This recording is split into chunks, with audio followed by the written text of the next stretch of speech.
ವೆನೆಜುವೆಲಾ ವಿರುದ್ಧ ಯುಎಸ್ ಆಕ್ರಮಣ ಮತ್ತು ಅಧ್ಯಕ್ಷ ನಿಕೋಲಸ್ ಮದುರೋ ಮತ್ತು ಅವರ ಪತ್ನಿ ಸಿಲಿಯಾ ಫ್ಲೋರ್ಸ್ ಅವರ ಅಪಹರಣವನ್ನು ಖಂಡಿಸಿ ಎಡಪಕ್ಷಗಳು ಜನವರಿ 8ರಂದು ಫ್ರೀಡಂ ಪಾರ್ಕ್ ಬಳಿ ಪ್ರತಿಭಟನೆ ನಡೆಸಿದರು. ಸಿಪಿಐಎಂ, ಸಿಪಿಐಎಂಎಲ್ ಲಿಬರೇಷನ್, ಎಸ್ಯುಸಿಐಸಿ, ಎಐಎಫ್ಬಿ ಪಕ್ಷದ ನೂರಾರು ಕಾರ್ಯಕರ್ತರು ಪ್ರತಿಭಟನೆಯಲ್ಲಿ ಭಾಗವಹಿಸಿ ವೆನೆಜುವೆಲಾ ಜೊತೆ ನಾವಿದ್ದೇವೆ ಎಂದು ಘೋಷಣೆಯನ್ನ ಮೊಳಗಿಸಿದರು. ಅಂತಾರಾಷ್ಟ್ರೀಯ ಕಾನೂನುಗಳನ್ನು ಉಲ್ಲಂಘನೆ ಮಾಡುತ್ತಿರುವ ಅಮೆರಿಕಕ್ಕೆ ಧಿಕ್ಕಾರ. ಅಂತಾರಾಷ್ಟ್ರೀಯ ಕಾನೂನುಗಳನ್ನು ಉಲ್ಲಂಘನೆ ಮಾಡುತ್ತಿರುವ ಅಮೆರಿಕಕ್ಕೆ ಧಿಕ್ಕಾರ. ಅಮೆರಿಕದ ಆಕ್ರಮಣಕಾರಿ ನೀತಿಗೆ ಧಿಕ್ಕಾರ. ಅಮೆರಿಕದ ಆಕ್ರಮಣಕಾರಿ ನೀತಿಗೆ ಧಿಕ್ಕಾರ.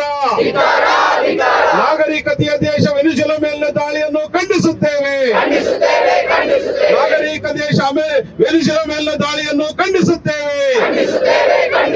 ವೆನಿಜುಲಾ ಅಧ್ಯಕ್ಷರು ಅವರ ಪತ್ನಿ ಬಿಡುಗಡೆ ಆಗಲೇಬೇಕು. ವೆನೆಜುವೆಲಾ ಮೇಲೆ ಯುಎಸ್ ಮಾಡಿರುವ ಆಕ್ರಮಣವನ್ನು ನಾವು ಬಲವಾಗಿ ಖಂಡಿಸುತ್ತೇವೆ. ಇದು ವಿಶ್ವಸಂಸ್ಥೆಯ ಚಾರ್ಟರ್ ಅನ್ನು ಮತ್ತು ಹಲವು ಅಂತಾರಾಷ್ಟ್ರೀಯ ಕಾನೂನು ನಿಯಮಗಳನ್ನು ಸ್ಪಷ್ಟವಾಗಿ ಉಲ್ಲಂಘಿಸುವ ಒಂದು ಸಾರ್ವಭೌಮ ರಾಷ್ಟ್ರದ ಮೇಲೆ ನಡೆಸಿರುವ ದಾಳಿ ಎಂದು ಪ್ರತಿಭಟನೆಕಾರರು ಆಕ್ರೋಶ ವ್ಯಕ್ತಪಡಿಸಿದರು. ಇವತ್ತು ಎಡಪಕ್ಷಗಳು ಸೇರಿಕೊಂಡು ಬೆಂಗಳೂರಲ್ಲಿ ಫ್ರೀಡಂ ಪಾರ್ಕಲ್ಲಿ ಒಂದು ಸಾಂಕೇತಿಕ ಹೋರಾಟ ಮಾಡ್ತಿರೋದೇನೆಂದರೆ, ವೆನೆಜುವೆಲಾ ಮೇಲೆ ಒಂದು ಇಂಪೀರಿಯಲಿಸ್ಟ್ ಒಂದು ಸಾಮ್ರಾಜ್ಯಶಾಹಿ ಯುದ್ಧ ಏನು ಅಮೆರಿಕ ಮಾಡಿದೆ ಅದನ್ನು ನಾವು ಖಂಡಿಸ್ತಾ ಇದ್ದೀವಿ. ಮತ್ತು ವೆನೆಜುವೆಲಾ ಜನತೆ ಜೊತೆಗೆ ನಾವಿದ್ದೀವಿ ಅಂತ ನಾವೆಲ್ಲರೂ ಸೇರಿಕೊಂಡಿರೋದು. ಅದಲ್ಲದೆ ನಾವು ಒಂದು ರೀತಿ ನಮ್ಮ ಒಂದು ಕೋಪವನ್ನು ವ್ಯಕ್ತಪಡಿಸೋಕ್ಕೂ ಸಹ ನಾವು ಇವತ್ತು ಸೇರಿಕೊಂಡಿರೋದು. ಈ ಥರ ಒಂದು ಸಾರ್ವಭೌಮ ದೇಶದ ಮೇಲೆ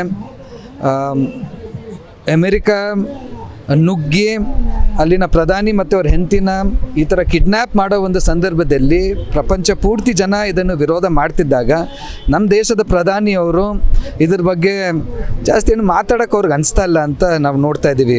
ಇದು ಭಾರಿ ಬೇಸರದ ವಿಚಾರ. ಅಂತಾರಾಷ್ಟ್ರೀಯ ಎಲ್ಲ ಕಾನೂನುಗಳನ್ನು ಉಲ್ಲಂಘನೆ ಮಾಡಿ ಒಂದು ಸಾರ್ವಭೌಮ ದೇಶದ ಹಕ್ಕು, ಆ ಜನತೆಯ ಹಕ್ಕನ್ನು ನಾಶ ಮಾಡೋ ಒಂದು ಈ ಒಂದು ಒಂದು ಆ್ಯಕ್ಷನ್ ತೊಗೊಂಡಿದ್ದಾರೆ. ಅದನ್ನು ಅವ್ರು ವಿರೋಧ ಮಾಡಲೇಬೇಕು. ಮೋದಿ ಮತ್ತು ಟ್ರಂಪ್ ಅವರ ಒಂದು ಗೆಳೆತನ ಒಂದು ಕಡೆಗಿದ್ದು ಈ ಒಂದು ವಿಚಾರವನ್ನು ನಾವು ಇವತ್ತು ಇಲ್ಲಿ ಒಂದು ಒತ್ತಾಯ ಮಾಡ್ತಾ ಇರೋದಂದರೆ, ನಮ್ಮ ಸರ್ಕಾರ ಬಂದು ಇದನ್ನು ಖಂಡಿಸಿ ಯಾವುದೇ ಕಾರಣಕ್ಕೆ ಟ್ರಂಪ್ ಜೊತೆಗೆ ಈ ವಿಚಾರದಲ್ಲಿ ನಿಂತ್ಕೋಬಾರ್ದಂತ ನಾವು ಕೇಳ್ತಾ ಇರೋದು. ಈ ವೆನಿಜುವೆಲಾದ ಇವತ್ತಿನ ಆಕ್ರಮಣದ ಹಿಂದೆ ಎಲ್ಲರಿಗೂ ಕೂಡ ಇವತ್ತು ಪ್ರಪಂಚದಲ್ಲಿ ಗೊತ್ತಾಗಿದೆ. ಅದರ ಹಿಂದೆ ಇರುವಂಥದ್ದು ಎಣ್ಣೆ, ಪೆಟ್ರೋಲ್ ಅಂತೇಳಂತ ಇಡೀ ಪ್ರಪಂಚದಲ್ಲೇ ಅತ್ಯಂತ ದೊಡ್ಡ ಪ್ರಮಾಣದ ಪೆಟ್ರೋಲ್ ಆ ದೇಶದಲ್ಲಿ ಇದೆ ಅನ್ನೋದೇ ಅದರಲ್ಲಿ ಭಾಳ ಮುಖ್ಯ ಕಾರಣ ಅಂತೇಳಂತ ಅನ್ನೋದು ಎಲ್ರಿಗೂ ಗೊತ್ತಾಗಿದೆ. ಆದರೆ ಏನು ವ್ಯತ್ಯಾಸ ಆಗಿದೆ? ಸುಮಾರು 10 ವರ್ಷ ಹಿಂದಕ್ಕೂ ಈಗೂ, 5 ವರ್ಷ ಹಿಂದಕ್ಕೂ ಈಗೂ ಅಂತಂದರೆ, ಸಾಮ್ರಾಜ್ಯಶಾಹಿ ಇವತ್ತು ಇಡೀ ಪ್ರಪಂಚನಾದ್ಯಂತ ದೊಡ್ಡ ಆರ್ಥಿಕ ಬಿಕ್ಕಟ್ಟಿನಲ್ಲಿದೆ ಮತ್ತು ಭಾರಿ ದೊಡ್ಡ ನಷ್ಟವನ್ನು ಅನುಭವಿಸ್ತಾ ಇದೆ. ಅಂದರೆ ಲಾಭದ ಪ್ರಮಾಣ ಇದೆಯಲ್ಲ, ಲಾಭದ ಪ್ರಮಾಣ ವಿಪರೀತವಾಗಿ ತಗ್ತಾ ಇದೆ. ಬೆಳವಣಿಗೆಯ ಪ್ರಮಾಣ ಕುಗ್ತಾ ಇದೆ. ಅಮೇರಿಕದ ಬೆಳವಣಿಗೆಯ ಪ್ರಮಾಣ ಇಡೀ ಪ್ರಪಂಚದಲ್ಲೇ ಅತ್ಯಂತ ಕಡಿಮೆ ಬೆಳವಣಿಗೆಯ ಪ್ರಮಾಣದ ದೇಶಗಳಲ್ಲಿ ಅಮೇರಿಕ ಕೂಡ ಒಂದು. ಆದ್ದರಿಂದಾಗಿ ಅಮೇರಿಕದಲ್ಲಿರುವಂಥ ಭಾರಿ ದೊಡ್ಡ ಪ್ರಮಾಣದ ವಿಶ್ವದ ಬೃಹತ್ ಕಾರ್ಪೊರೇಟ್ಗಳಿಗೆ ಲಾಭ ಅಂತೇಳಿ ಬಾಯಿ ಬಿಡ್ಕೊಳ್ತಾ ಇರೋಂಥ ಕಾರ್ಪೊರೇಟ್ಗಳಿಗೆ ಇವತ್ತು ಭಾರಿ ದೊಡ್ಡ ತೊಂದರೆ ಉಂಟಾಗಿದೆ ಈ ಬಿಕ್ಕಟ್ಟಿನಿಂದ. ಅವರು ಟ್ರಂಪ್ನ ಹಿಂದೆ ನಿಂತು ದೂಡ್ತಾ ಇದ್ದಾರೆ. ನಿಂತು ದೂಡ್ತಾ ಇದ್ದಾರೆ. ಏನೆಲ್ಲ ಈ ಪ್ರಪಂಚದ ಒಳಗಡೆ 50-60 ವರ್ಷದಿಂದ ಯಾವುದೆಲ್ಲ ವ್ಯವಸ್ಥೆ ಇತ್ತು, ಯಾವುದೆಲ್ಲ ಅಂತಾರಾಷ್ಟ್ರೀಯ ನಿಯಮಗಳಿದ್ವು, ಯಾವುದೆಲ್ಲ ಅಂತಾರಾಷ್ಟ್ರೀಯ ಒಪ್ಪಂದಗಳಿದ್ವು, ಅದನ್ನೆಲ್ಲವನ್ನು ಕೂಡ ಕಿತ್ತು ಬಿಸಾಕಿ ನಮ್ಗೆ ಅವೆಲ್ಲ ಬೇಕಾಗಿಲ್ಲ. ಇವಾಗ ನಮಗೆ ಬೇಕಾಗಿರೋದು ಇಡೀ ಪ್ರಪಂಚದ ಒಳಗಡೆ ಎಲ್ಲೆಲ್ಲಿ ಯಾವ್ಯಾವ ಕಚ್ಚಾ ವಸ್ತುಗಳು, ರಾ ಮೆಟೀರಿಯಲ್ ಸಿಗ್ತವೋ ಅದನ್ನೆಲ್ಲ ಹೋಗಿ ಇಟ್ಕೊಳ್ಳೋದು ಅಷ್ಟೇ.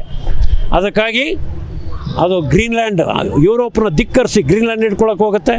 ಮತ್ತು ಅದು ಮಾತ್ರ ಅಲ್ಲ, ಕೆನಡಾ ಭಾರಿ ದೊಡ್ಡ ದೇಶ, ಅದನ್ನು ಅಮೇರಿಕ ಸಂಯುಕ್ತ ಸಂಸ್ಥಾನದ 51ನೇ ರಾಜ್ಯವಾಗಿ ನಾವು ಅದನ್ನು ವಶಪಡಿಸ್ಕೊಳ್ತೀವಿ ಅಂತೇಳಿ ಡಿಕ್ಲೇರ್ ಮಾಡಿಕೊಂಡೇನೇ ಟ್ರಂಪ್ ಬಂದಿದ್ದಾನೆ.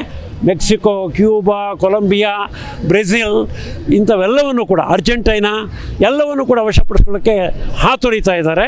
ಯಾತಕ್ಕೆ ಅಂದರೆ 2008ರಲ್ಲಿ ಶುರುವಾದಂಥ ದೊಡ್ಡ ಆರ್ಥಿಕ ಬಿಕ್ಕಟ್ಟು ಅವತ್ತಿನಿಂದ ಹಿಡಿದು ಇವತ್ತಿನವರೆಗೆ 17 ವರ್ಷಗಳ ಕಾಲ ಪೂರ್ತಿಯಾಗಿ ಚಾಲ್ತಿಯಲ್ಲಿದೆ.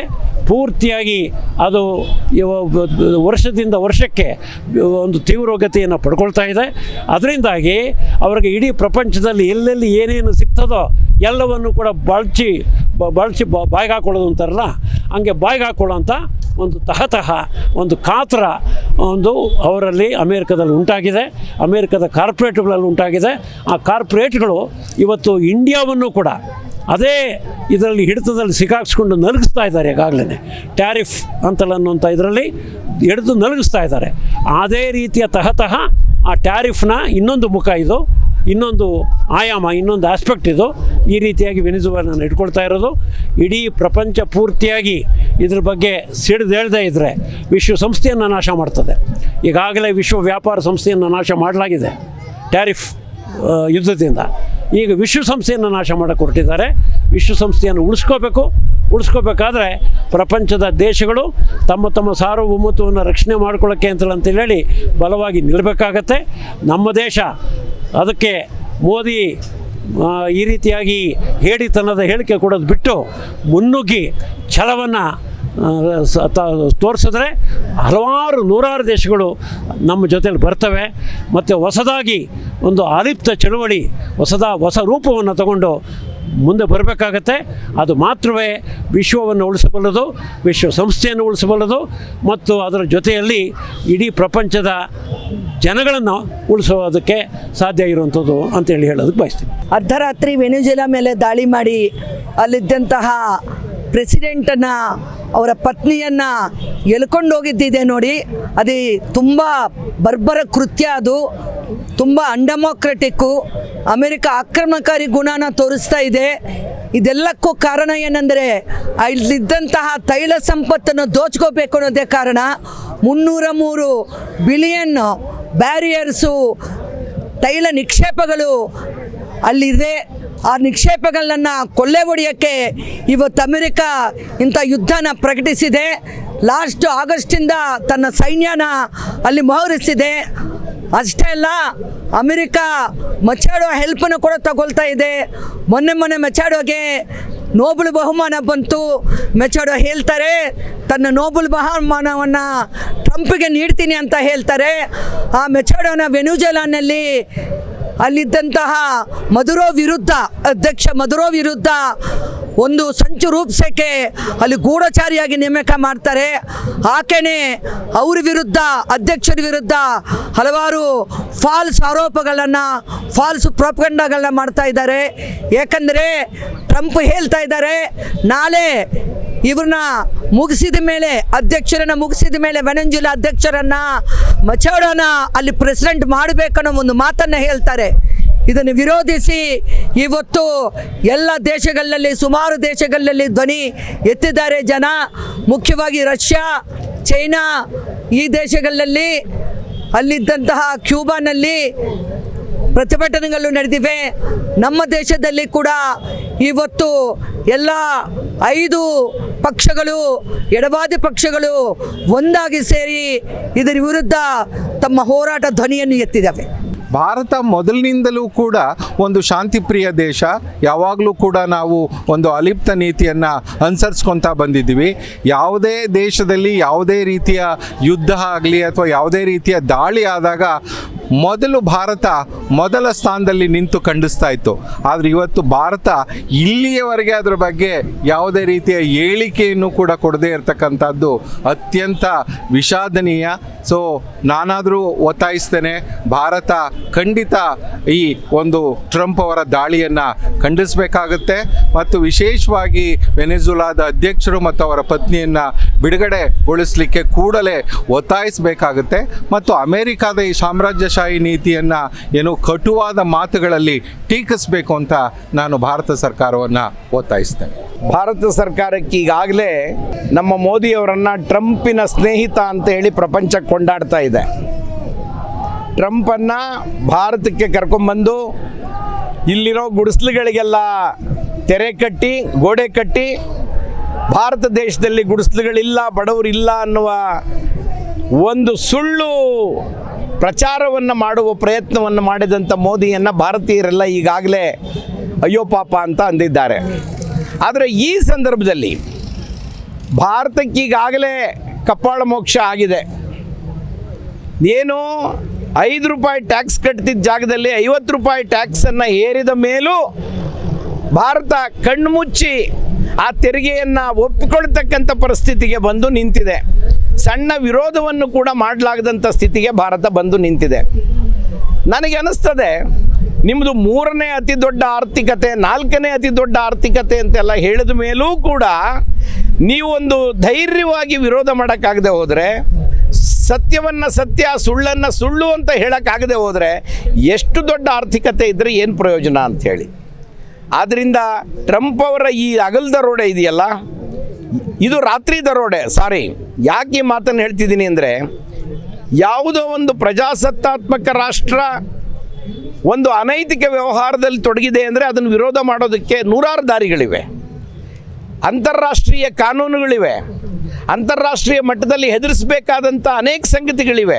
ಅವೆಲ್ಲವನ್ನು ಬಿಟ್ಟು ನೀವು ಆ ದೇಶದ ಮುಖ್ಯಸ್ಥನನ್ನು, ಅವರ ಹೆಂಡತಿಯನ್ನು, ಇದು ಅತ್ಯಂತ ಹೀನಾಯವಾದ ಕೃತ್ಯ ಅಂತ ನಾನು ಭಾವಿಸ್ತೇನೆ. ಯಾಕೆಂದರೆ ಏನೂ ಕಾರಣವಲ್ಲದ ಹೆಣ್ಣು ಮಗಳೊಬ್ಬಳನ್ನು ಆ ಗಂಡನ ಜೊತೆ ಎತ್ತಾಕೊಂಡು ಬರೋದಿದೆಯಲ್ಲ, ಲಿಟ್ರಲಿ ಎತ್ತಾಕೊಂಡು ಬಂದು ತಮ್ಮ ದೇಶದ ಕೋಣೆಯಲ್ಲಿಟ್ಕೊಂಡು ಅಲ್ಲಿ ನಾನು ನ್ಯಾಯ ವ್ಯವಸ್ಥೆಯನ್ನು ಜಾರಿ ಮಾಡ್ತೇನೆ ಅಂತ ಹೇಳೋ ಮಾತಿದೆಯಲ್ಲ, ಇದು ಹಾಸ್ಯಾಸ್ಪದವಾದದ್ದು. ಮೋದಿ ನಮ್ಮ ಭಾರತ ದೇಶದ ಸಾಮಾನ್ಯ ಗಲ್ಲಿಯ ಒಬ್ಬ ಸಾಮಾನ್ಯ ರೌಡಿಗಿಂತಲೂ ಕೆಳಮಟ್ಟದಲ್ಲಿ ಇಳಿದುಬಿಟ್ಟಿದ್ದಾರೆ. ನಮ್ಮ ರೌಡಿಗಳು ಕೂಡ ಈ ರೀತಿ ಮಾಡೋದಿಲ್ಲ. ಹೀಗೆ ಮಾಡಿದ್ರೆ ತಪ್ಪಾಗುತ್ತೆ ಅಂತ ಭಾವಿಸ್ತಾರೆ ಅವರು. ಅವನ ಹೆಂಡತಿಯನ್ನು ಒತ್ಕೊಂಡ್ಬರಬಾರ್ದು, ಅವನನ್ನು ಒತ್ಕೊಂಡು ಬರಬಾರ್ದು ಅನ್ನೋ ಕನಿಷ್ಠ ತಿಳುವಳಿಕೆ ನಮ್ಮ ರೌಡಿಗಳಿಗಿದೆ. ಆದರೆ ಆ ಟ್ರಂಪ್ಗೆ ಈ ತಿಳುವಳಿಕೆ ಇಲ್ಲ. ಆದರೆ ಭಾರತ ಸರ್ಕಾರ ಕನಿಷ್ಠ ವಿರೋಧ ಮಾಡ್ತಕ್ಕಂಥ ಇಂಥ ಅಪ್ರಜಾಸತ್ತಾತ್ಮಕ ಕೃತ್ಯವನ್ನು ನಾವು ವಿರೋಧಿಸುತ್ತೇವೆ ಅಂತ ಹೇಳುವ ಧೈರ್ಯವನ್ನು ತೋರದೇ ಇರೋದನ್ನು ನೋಡಿದ್ರೆ ಇವರು ಯಾವ ತತ್ವ ಸಿದ್ಧಾಂತಗಳಿಗೆ ಬದ್ಧರಾಗಿದ್ದಾರೆ ಅನ್ನುವ ಪ್ರಶ್ನೆ ನಮ್ಮ ದೇಶದ ಎಲ್ಲ ಸಾಮಾನ್ಯ ಜನರಿಗೆ ಬರ್ತದೆ. ಆ ಕೆಲಸವನ್ನು ಭಾರತ ಮಾಡಬೇಕಾಗಿತ್ತು. ಈಗಲೂ ಕಾಲ ಮಿಂಚಿಲ್ಲ. ಕೇಂದ್ರ ಸರ್ಕಾರ ಅಮೇರಿಕದ ಈ ನಡವಳಿಕೆಯನ್ನು ತೀವ್ರವಾಗಿ ವಿರೋಧ ಮಾಡುವ ಕೆಲಸವನ್ನು ಮಾಡಬೇಕು. ಹಾಗೆ ವಿರೋಧ ಮಾಡುವ ದೇಶಗಳ ಜೊತೆಗೆ ಸೇರಿ ಪ್ರಪಂಚದಲ್ಲಿ ಅನ್ಯಾಯ ನಡೆಯೋದಕ್ಕೆ ನಾವು ಬಿಡೋದಿಲ್ಲ ಅನ್ನುವ ಮಾತನ್ನು ಆಡಬೇಕು. ಅಮೇರಿಕ ಏನು ಮಾಡ್ತಾ ಇದೆ, ತಾನು ಆಡಿದ್ದೇ ಆಟ ಅನ್ನೋ ಥರ ದೊಡ್ಡಣ್ಣನ ಥರ ವರ್ತನೆ ಮಾಡ್ತಾ ಇದೆ. ಹಾಗಾಗಿ ಇವತ್ತು ಅಫ್ಘಾನಿಸ್ತಾನದ ಮೇಲಾಗಲಿ ಅಥವಾ ಇರಾಕ್ ಮೇಲಾಗಲಿ ಅಥವಾ ಕೊಲಂಬಿಯಾ ಮೇಲಾಗಲಿ ಅಥವಾ ಯಾವುದೇ ತನ್ನದೇ ಹತ್ತಿರದಲ್ಲಿರೋವಂಥ ಮೆಕ್ಸಿಕೋ ಮೇಲಾಗಲಿ, ಪ್ರತಿಯೊಂದು ಲಿಬಿಯಾ ಮೇಲಾಗಲಿ, ಎಲ್ಲ ಇಲ್ಲ ಪ್ಯಾಲೆಸ್ಟೈನ್ ಮೇಲಾಗಲಿ ಇತ್ತೀಚೆಗೆ ಆಗಿರೋವಂಥದ್ದು, ಅದು ಇಸ್ರೇಲ್ ಮೂಲಕ ಮಾಡಿಸಿದಂಥ ದಾಳಿ, ಪ್ರತಿಯೊಂದಕ್ಕೂ ದೇಶದ ಮೇಲೂ ಕೂಡ, ಅದು ನಮ್ಮ ದೇಶದ ಮೇಲೂ ಕೂಡ ಒಂದು ಪರೋಕ್ಷವಾಗಿ ಅದು ದಾಳಿ ಮಾಡುವಂಥ ಪ್ರಯತ್ನಗಳನ್ನು ಮಾಡ್ತಾ ಇದೆ. ಆಮೇಲೆ ನಮ್ಮ ದೇಶದ ಮೇಲೂ ಕೂಡ ಅದು ನಮ್ಮದು ಸಾರ್ವಭೌಮ ದೇಶ ಆಗಿದ್ದರೂ ಕೂಡ, ನಮ್ಮದೇ ಸ್ವತಂತ್ರ ದೇಶ ಆಗಿದ್ದರೂ ಕೂಡ, ನಮ್ಮ ದೇಶದ ಆಡಳಿತದ ಮೂಲಕ, ನಮ್ಮ ದೇಶದ ಒಂದು ಸರ್ಕಾರದ ಮೂಲಕ ನಮ್ಮ ದೇಶದ ಆಡಳಿತದ ಮೇಲೆ ಪ್ರಭಾವ ಬೀರೋಕ್ಕೆ ಪ್ರಯತ್ನ ಮಾಡ್ತಾನೆ ಬಂದಿದೆ. ಹಾಗಾಗಿ ನಾವು ಇವತ್ತು ಏನು ವೆನಿಜುವೆಲಾದ ಅಧ್ಯಕ್ಷರು ಮತ್ತು ಅವರ ಪತ್ನಿಯನ್ನು ರಾತ್ರೋರಾತ್ರಿ ಮಧ್ಯರಾತ್ರಿನಲ್ಲಿ ಹೋಗಿ ಅದು ಅಪಹರಣ ಮಾಡಿ, ಟ್ರಂಪ್ ಅಪಹರಣ ಮಾಡಿ ಅವರನ್ನು ಕರ್ಕೊಂಡು ಹೋಗಿ ಆ ಹೆಣ್ಮಗಳ ಮೇಲೆ ಇವತ್ತು ಒಂದು ಪಿಕ್ಚರ್ ಬಂದಿದೆ ಸಾಮಾಜಿಕ ಮಾಧ್ಯಮದಲ್ಲಿ, ಅದು ಹರಿದಾಡ್ತಾ ಇದೆ. ಆಕೆ ಮೇಲೆ ಸಿಕ್ಕಾಪಟ್ಟೆ ದೈಹಿಕವಾಗಿ ದಾಳಿ ಮಾಡಿ ಆಕೆ ಮುಖದಲ್ಲೆಲ್ಲ ಏನು ತುಂಬ ಹೊಡೆದು ದೈಹಿಕವಾಗಿ ಪೆಟ್ಟು ಬಿದ್ದಿರೋ ಅಂಥದ್ದು, ಪೆಟ್ಟು ಮಾಡಿರೋ ಅಂಥದ್ದು. ಅವರು ಇದನ್ನು ಖಂಡಿತವಾಗಿ ಯಾವುದೇ ಒಂದು ನಾಗರಿಕ ಸಮಾಜವಾಗಲಿ ಅಥವಾ ಮನುಷ್ಯರಾಗಲಿ ಇದನ್ನು ಒಪ್ಪಕ್ಕೆ ಸಾಧ್ಯ ಇಲ್ಲ.